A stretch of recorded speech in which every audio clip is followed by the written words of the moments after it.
सैमसन को वहाँ पछताना पड़ा कि मैंने गलत काम किया है, मैंने परमेश्वर की बात नहीं मानी, इसीलिए मैं जेल में गया हूँ। आपको यहाँ एक सीक्रेट, एक गवाही बताना चाहता हूँ। मैंने हाल ही में सुना था, एक पास्टर जी ने एक चर्च में, उनके विश्वासी थे, बाप थे, एक बच्चा था। माँ और बाप और बच्चे के बचपन में ही दोनों मर गए थे कुछ ही सालों में। और लड़का जब 7 साल था, पास्टर जी ने कहा, बेटा रोना मत, हम तेरी ख्याल रखेंगे, कलीसिया है, परमेश्वर मदद करेगा, तो रोना मत। तो लड़का अपने रिश्तेदार मामू के घर चला गया। फिर कुछ साल के बाद पास्टर जी को याद आया, कुछ 10-15 साल के बाद, तो उन्होंने कहा वो लड़का अभी ड्रग्स सप्लायर बन गया। क्या बन गया? ड्रग्स बेचने वाला, सप्लाई करने वाला बन गया।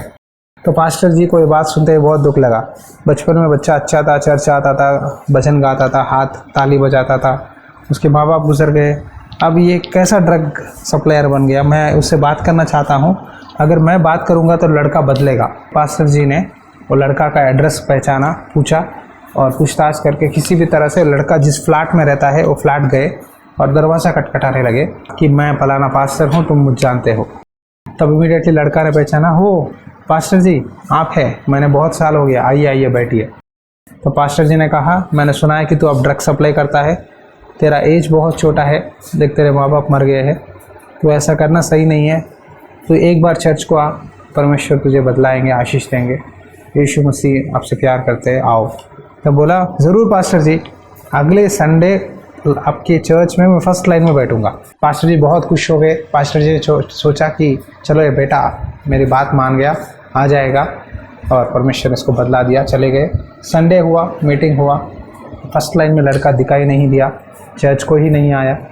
तो पास्टर जी को बहुत दुख लगा। फिर मंडे, सोमवार के दिन, फिर उस करके दरवाज़ा खटखटाकर पास्टर जी ने पूछा, क्या हो गया, तूने कहा मैं चर्च को आऊँगा, क्यों नहीं आया? तो लड़के ने कहा, ओ पास्टर जी सॉरी, मैं ना कुछ काम में था इसीलिए नहीं आ पाया, सॉरी, अगले संडे पक्का आऊँगा पास्टर जी, ठीक है। तो पास्टर जी ने सोचा चलो अगले संडे आएगा, चले गए।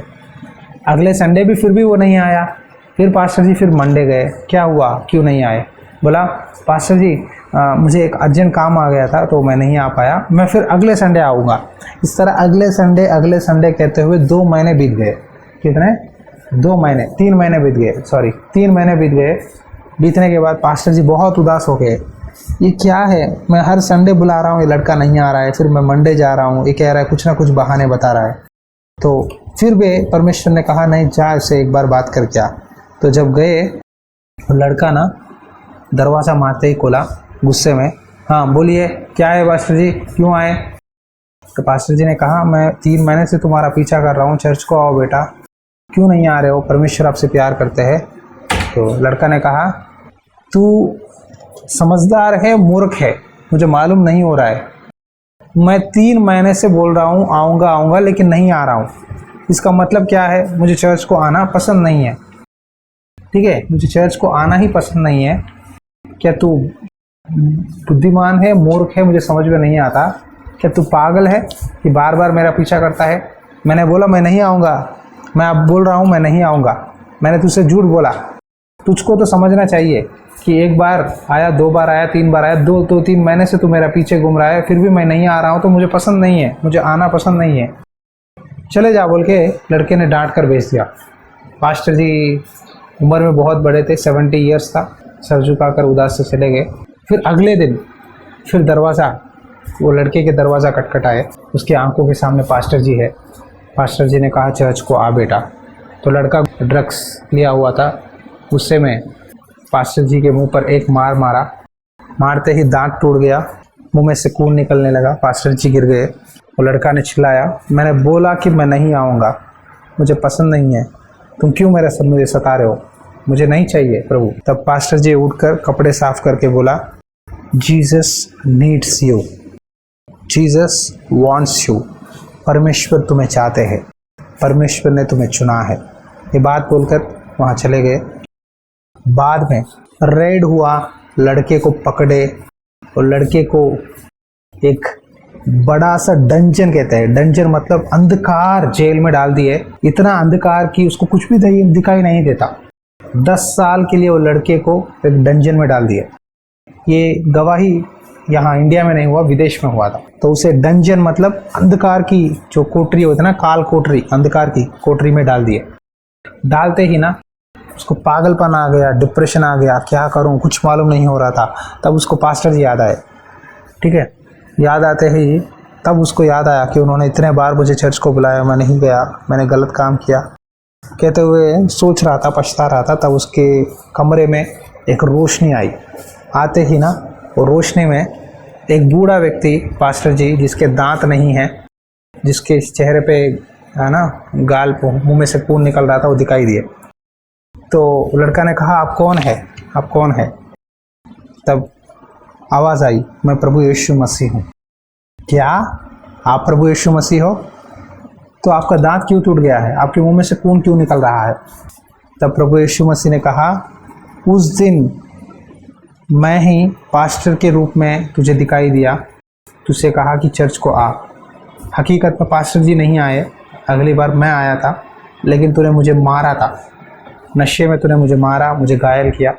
कहते ही ना वो लड़का डर गया, हाथ पैर कँपने लगे और रोने लगा। मैंने अच्छी मौका गवा दिया, लास्ट मौका था उसके लिए। परमेश्वर ने पास्टर के रूप में आकर बात करने लगे, लास्ट मौका। जीसस वांट्स यू, परमेश्वर तुम्हें चाहते हैं, तुमको परमेश्वर ने चुना है।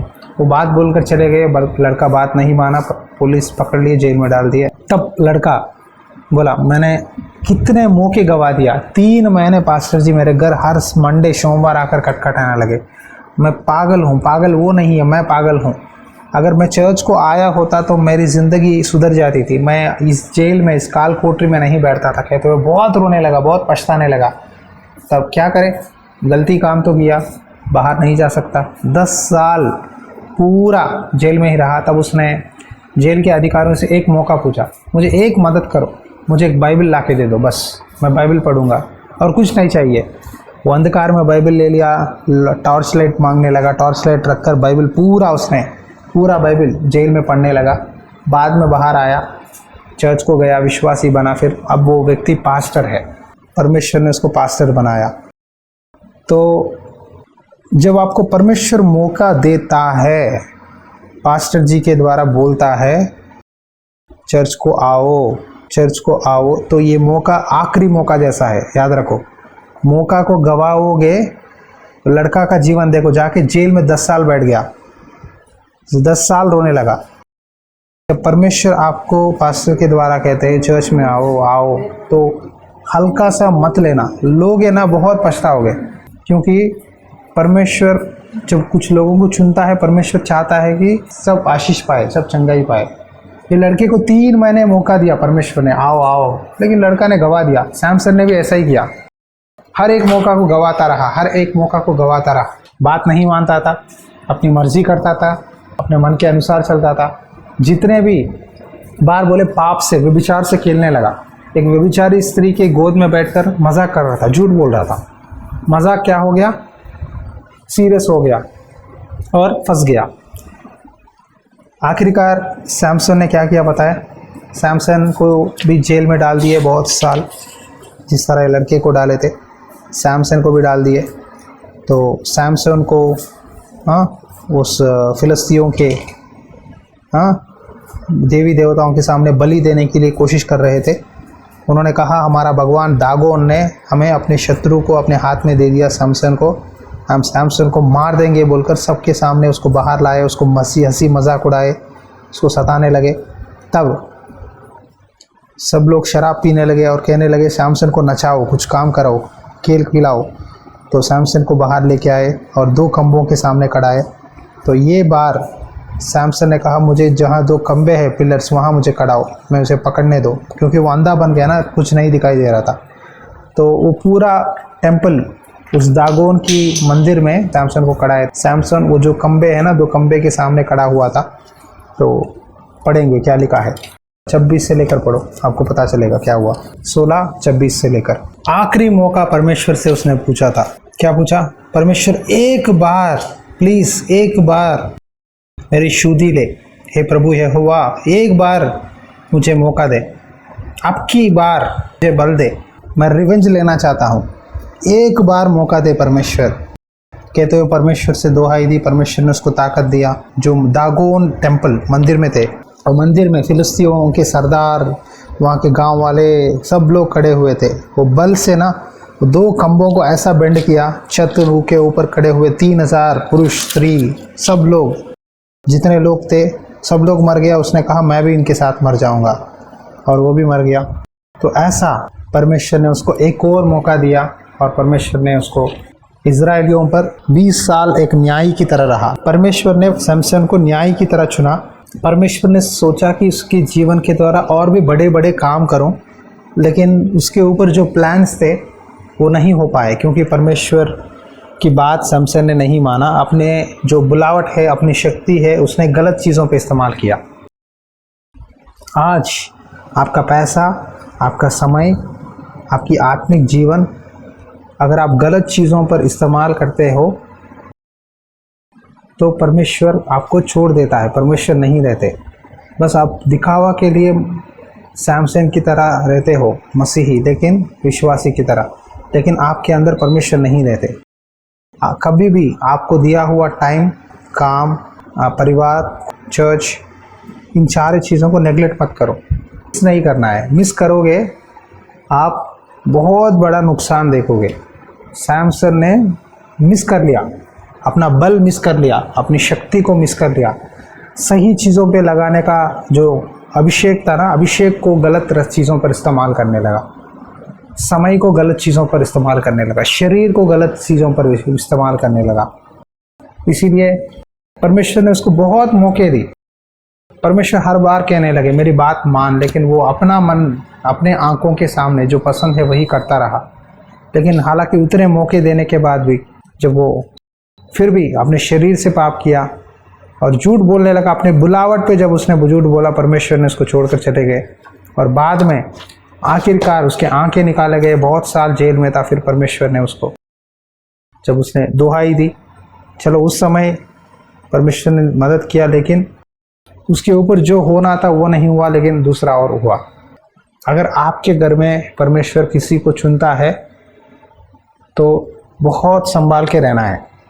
अगर वो बुलावट को आप इनकार करोगे तो नुकसान, टाइम, पैसा सब कुछ चले जाएगा, बीमारी सब आएगा। लेकिन बात क्या बताए, आपके ऊपर जो परमेश्वर की प्लान है वो नहीं हो पाता। आपकी मर्जी हो रहा है आपके जीवन में, तो वहाँ परमेश्वर नहीं रहते। आपके जीवन में आपकी मर्जी नहीं, परमेश्वर की इच्छा पूरी होनी है। यीशु मसीह ने प्रार्थना सिखाया। आप कहते हो ना हमें प्रार्थना, हम करते हैं प्रार्थना, तो प्रार्थना में प्रभु यीशु मसीह ने एक प्रार्थना सिखाया। क्या बोला पता है? जिस प्रकार परमेश्वर की इच्छा स्वर्ग में होती है वैसा ही हमारे जीवन में भी हो। तेरी इच्छा जैसा स्वर्ग में पूरी होती है वैसा पृथ्वी पर भी हो, मतलब हमारे जीवन में हो। परमेश्वर की इच्छा के बिना कुछ काम मत करना, क्योंकि परमेश्वर का इच्छा बहुत ज़रूरी है हर विषय में, छोटा हो बड़ा हो। परमेश्वर का मर्जी छोड़कर अपने आंखों के सामने या लोगों की बातों से मुझे अच्छा लगता है, बाद में कहोगे क्यों पास्टर जी आप प्रार्थना करने से भी कुछ नहीं हुआ, क्यों पास्टर जी परमेश्वर मेरी प्रार्थना नहीं सुनता, क्यों मुझे जवाब नहीं मिला। तो परमेश्वर कहाँ, पाप में कहाँ रहेगा, पाप में जवाब कहाँ देगा। गलत काम करने वालों के पास परमेश्वर नहीं रहता। आज कई मरे हुए मसीही, मरे हुए पास्टर्स, मरे हुए चर्चेस में वचन बोल रहे हैं, लेकिन कुछ फ़ायदा नहीं है। जीवित कलीसिया जीवित रहेगा कब रहेगा? जब पवित्रता, जब विश्वास, जब एक मन, जब प्रार्थना, ये सारी चीज़ें चर्च में रहता है। प्यार, विश्वास, एक मन और पवित्र जीवन जिन लोगों के विश्वासियों में पास्टर में रहता है, वहाँ चर्च जीवित रहेगा। चर्च का मतलब बहुत भीड़ नहीं है, जिंदा लोग, मसीह में खड़े हुए आग की तरह जलने वाले 10 लोग काफ़ी है। परमेश्वर उनको इस्तेमाल करके बहुत बड़े काम करेगा। आज परमेश्वर आपसे कहते हैं अपनी बुलावट को, अपना समय, अपना परिवार, अपना चर्च को कभी भी हल्का मत लेना। और लड़के की गवाही में बताया ना, 3 महीने उसने, पास्टर जी ने बुलाया बुलाया बुलाया बुलाया, आखिरकार इतना बड़ा गड्ढे में गिरा, 10 साल पड़े उसको बाहर आने के लिए। परमेश्वर जब भी आपको बुलाते हैं उस मौके को गवाइए मत। आओ, आपको बचाने के लिए परमेश्वर बुला रहे हैं मंदिर, आपको उद्धार देने के लिए, आपको मुसीबत से बचाने के लिए, शैतान के कामों से बचाने के लिए बुला रहे हैं। इसीलिए दाऊद कहता है, एक बार मैंने यहोवा से मांगा है कि उसकी यत्न में लगा रहूं, मैं जीवन भर यहोवा के भवन में रहने पाऊं, जिससे यहोवा की मनोहरता पर दृष्टि लगाए रहूं और उसके मंदिर में ध्यान किया करूं। ये ज़रूरी है, ये पास्टर को नहीं है, ये सभी लोगों के लिए है। दाऊद राजा था, फिर भी परमेश्वर के भवन में रहा। अच्छा सा संगति को छोड़ना मत। मैं चाहता हूँ कि आप सब लोग पवित्र आत्मा की अभिषेक से बढ़ते रहे। मैं किसी के जीवन में नहीं चाहता कि परमेश्वर ने उसे छोड़ दिया है, ऐसा बोलना मुझे बहुत दुख लगता है। आपको परमेश्वर बचाना चाहते हैं, इसीलिए गूगल मीट के द्वारा और एक मौका दे रहे हैं वचन के द्वारा कि आप सुधरे, बदले। प्लीज़ सुधारो, अपने आप को बदलो। परमेश्वर आपसे प्यार करते हैं। ये मौके को गवाइए मत। सैमसन की तरह हम नहीं रहना है। आकर लास्ट में मौका पूछ के क्या फ़ायदा है, पहले ही बदलोगे तो आपके द्वारा परमेश्वर कई लोगों को बचाएगा और आशीष देगा। हालेलुया। प्रार्थना करेंगे, आंखें बंद करिए। अनुग्रहकारी दयालु परमेश्वर, प्रार्थना करता हूँ सैमसन के लाइफ में जो हुआ था प्रभु, हम नहीं चाहते किसी के जीवन में हो, लेकिन उसकी जीवन में प्रभु आपने और एक मौका दिया, क्षमा किया कि वो आखिरी बार कहा परमेश्वर एक और मौका मुझे दे, आपकी बार मुझे एक और बार शक्ति दे कि मैं ये फिलिस्तियों पर मैं अपना बदला ले लूँ। परमेश्वर, आज मैं प्रार्थना करता हूँ जो लोग इस वचन में प्रार्थना में जुड़े हुए हैं, अपना समय, अपना पैसे, अपना घर, अपना सेवा, चर्च, विश्वासी, अपना प्रार्थना जीवन, भक्ति जीवन, हर विषय को संभाले रखने के लिए सहायता कर। पवित्र जीवन दे, उद्धार दे प्रभु, विश्वास में बढ़ने के लिए सहायता कर। हर समय अपने आप को जांच कर आपकी इच्छा पूरा करने के लिए सहायता कीजिए। आपके दिए हुए मौके को कोई भी ना गवाए और विश्वास में बढ़ते जाए, ताकि वो लोग हर परिस्थिति में क्या करना है पहचान पाए। आशीष दीजिए और उनको दया कीजिए। इस जून महीने में आपने कहा मैं तेरी भलाई करूँगा और तेरे पूर्वजों से भी अधिक आशीष दूंगा और मैं तेरी भलाई में आनंद करूँगा। प्रभु, आपकी पवित्र आत्मा से सभी को अभिषेक करो। जो आपने हमें दिया है उसे संभाले रखने के लिए सहायता कीजिए।